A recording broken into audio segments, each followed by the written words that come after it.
In this video, we show you how to change a standard mechanical pop-up to a clicker style, so stay tuned and let's jump into this video. Alright, so I'm just going to explain to you why I'm changing from a standard mechanical pop-up to a clicker style. So the clicker style is like this. There's nothing protruding that actually goes in here.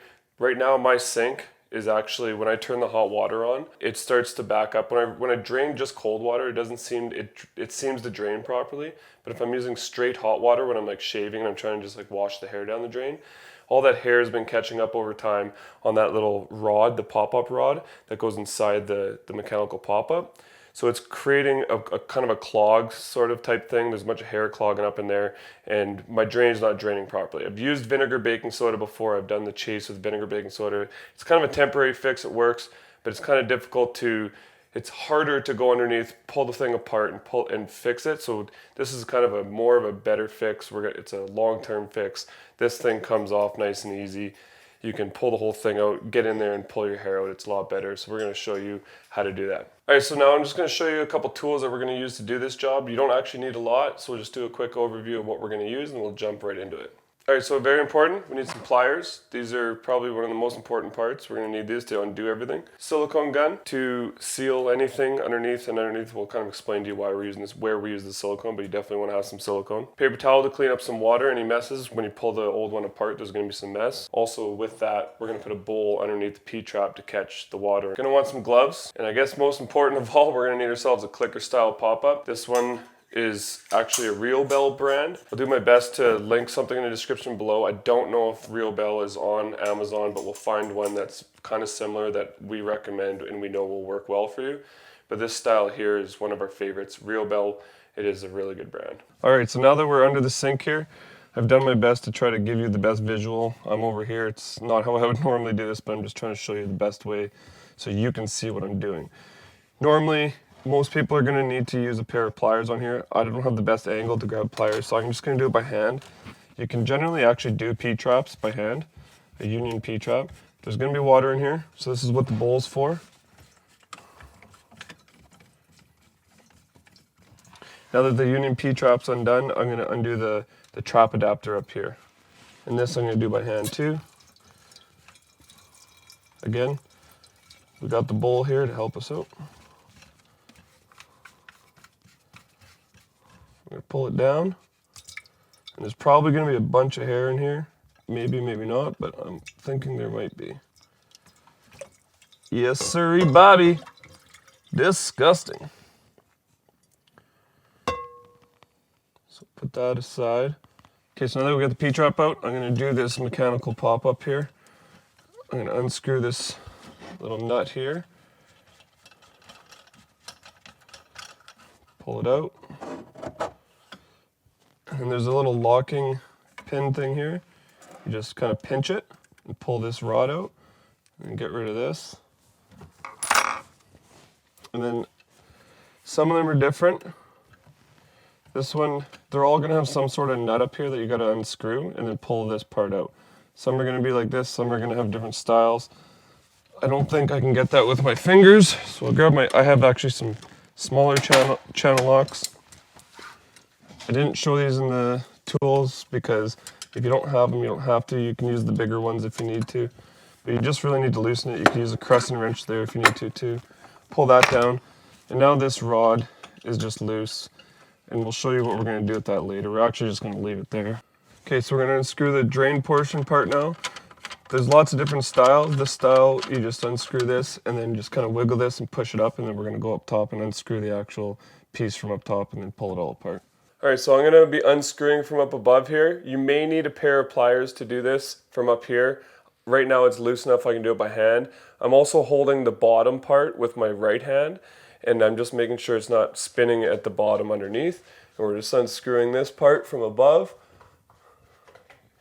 and we're pulling it out and then pulling down, and that gets rid of the old one. All right, so this is exactly why I'm changing this. This is what happens when you shave a bunch and you let your hair go down. Wipes hair a little bit too, but this is probably most of my hair from shaving and just letting it go down the sink. But it's because of this pop-up assembly that all that hair just kind of catches in there, and then it blocks it, and it just starts catching and winding up in there and doing this to your pop-up assembly.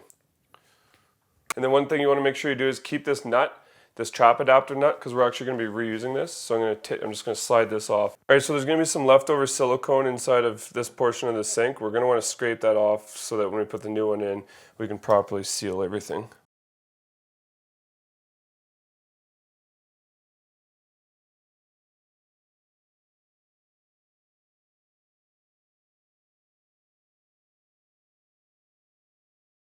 And we're also going to want to cut out the silicone on the bottom part here too.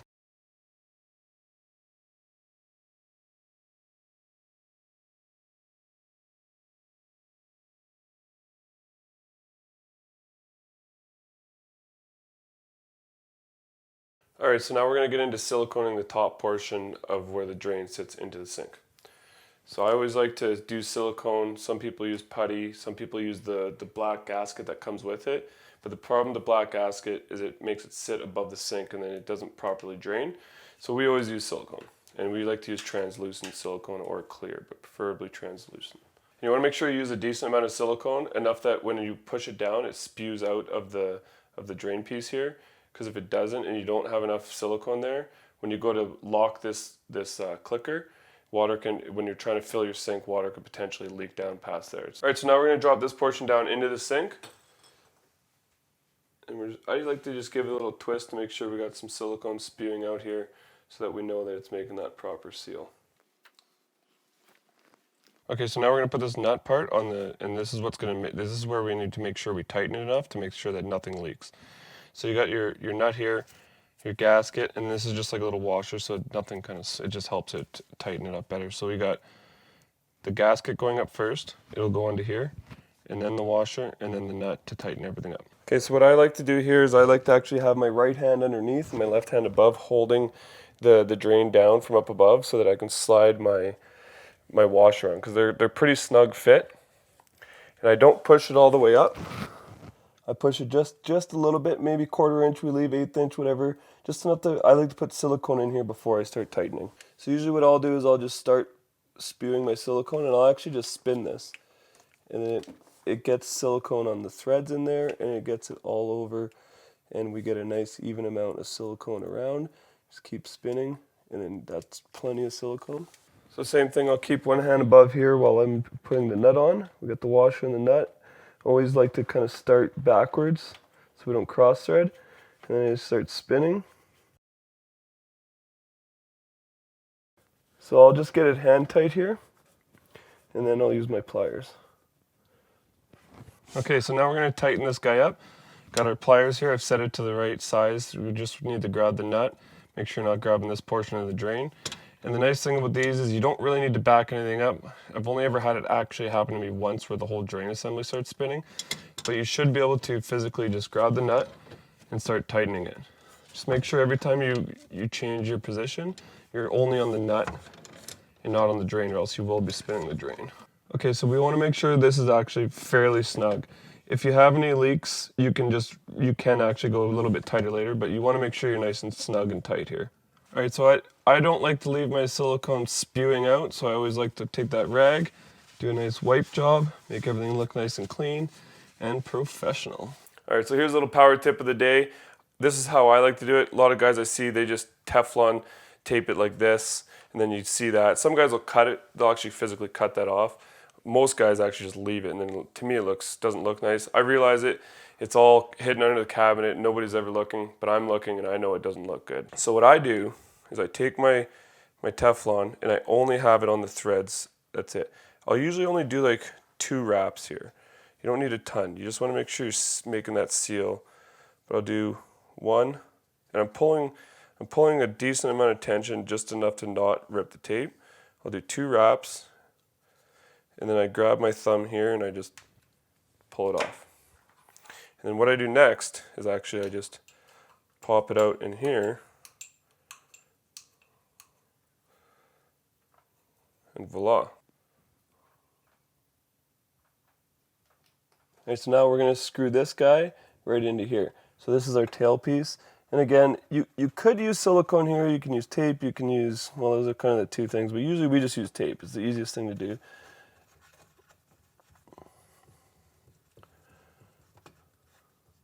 And see how you don't see any tape here? I don't have to take a knife in here and try to cut it and peel it out. And potentially, one trick that's happened before is when I did that, I ended up pulling all the tape out and I had to pull it out and redo it. So this is what I do. I know the tape's still in there and we have a nice clean look here. All right, so now that I've got everything tightened down below, I know this portion here is nice and snug and we're hoping that there's no leaks here. We're gonna just clean off all the excess silicone. I usually just take a rag, fold my rag, and I just keep cleaning it until I don't see any more silicone or streaks. Now we're just going to put this top clicker part back on so that when we put everything back together, we can give it a nice test. Alright, so we're going to put the trap assembly back together. In this case, because the tail piece was a bit shorter, we had to extend our pipe with a coupling. So we had to just get a chunk of pipe, a coupling, and a new trap adapter. So now we're going to slide the trap adapter ring over top of the tail piece. This, you want to make sure the beveled end is facing down. It'll hold that in place, and we're just going to slide this up into the tailpiece and then over the P-trap. Kind of slightly just snug everything up by hand at first. I can't quite tell if it's perfectly straight, but it feels good from here. We can double check it after.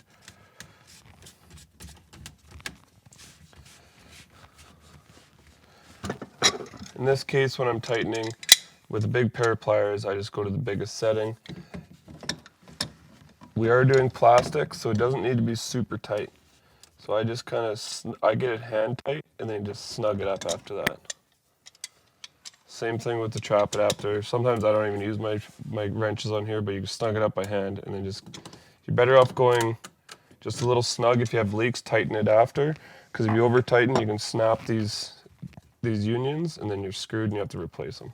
All right, so now that we've got everything complete, silicone tightened up, we want to make sure we're checking for leaks. So what you're going to want to do is fill your sink. You're going to want to click the clicker down, turn the faucet on, fill it all the way to the overflow, and then let it drain through the overflow a little bit. Make sure you haven't, like, your sink doesn't have any cracks in there. Test the overflow for leaks. And once it's done that for a little bit, turn the faucet off and then check underneath for leaks. So you're going to want to go down there, run your hand underneath the P-trap around any place that could possibly leak. The union, where the drain meets the sink, all the places that could possibly leak. Get a light under there, shine it on there, get your hand running around, and make sure you're looking for leaks. All right, thanks for watching. I hope you got some value out of this video. If you guys are looking to go any further with us, to want to learn some extra stuff, go to our website, theplumbinggurus.com. Thanks again for watching. We'll see you on the next one.